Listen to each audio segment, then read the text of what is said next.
O lobisomem na janela do meu quarto.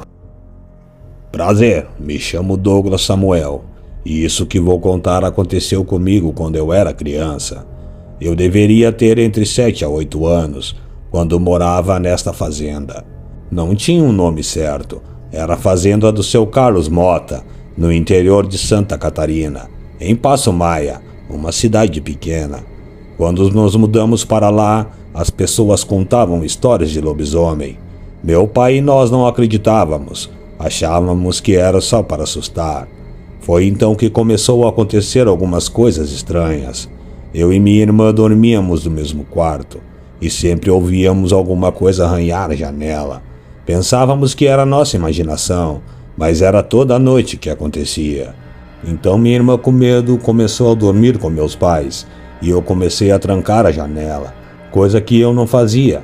Como a casa era de madeira e a janela também, costumávamos colocar uma ripa que ficava entre a parede de trás da janela e o caibro da parede. Não tinha como abrir e ficava bem firme, até que um dia escutei um barulho muito alto, de algo forçando a janela. Normalmente o barulho que ouvíamos era de arranhões, mas desta vez era algo querendo entrar. Eu estava certo que ele não conseguiria, pois era muito difícil abrir a janela pelo lado de fora, pois mesmo que tentasse, a ripa não deixava. Então eu escutei o barulho da janela abrindo.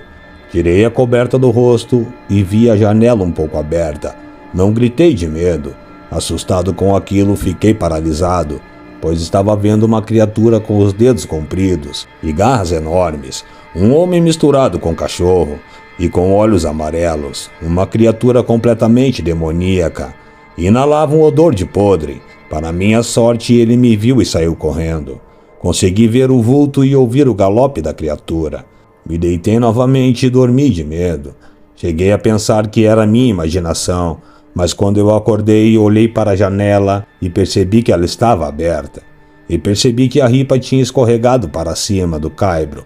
A força da criatura foi tanta que a ripa entrou entre o caibro e a parede e ficou presa em um prego. Por isso que a criatura não conseguiu abrir a janela. Chamei minha mãe e mostrei para ela, e ela acreditou, mas meu pai até hoje acha que foi a minha imaginação. Eu entendo que criança sonha, mas não fui eu que abri a janela.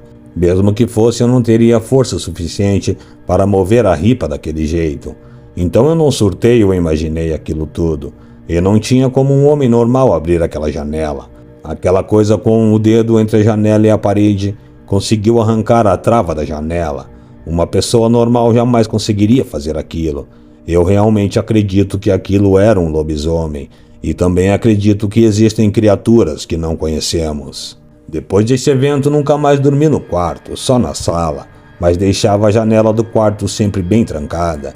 Meu pai disse nunca ter ouvido nada, e minha mãe acreditava em mim e minha irmã também, já que ela sempre ouvia os barulhos junto comigo, antes de ir dormir com nossos pais. Então esse foi o meu relato. Me desculpem pelos erros de ortografia, mas espero ter sido bem detalhado. Depois disso, nunca mais vi o lobisomem. Eu ainda escutava rumores sobre a fera, mas não tive mais nenhuma experiência. Já morei muito em fazenda e já ouvi muitas histórias sobre visagem, almas penadas e o próprio gritador, que é uma alma perturbada que fica assoviando no meio do mato. Gostaria de deixar um registro do meu pai.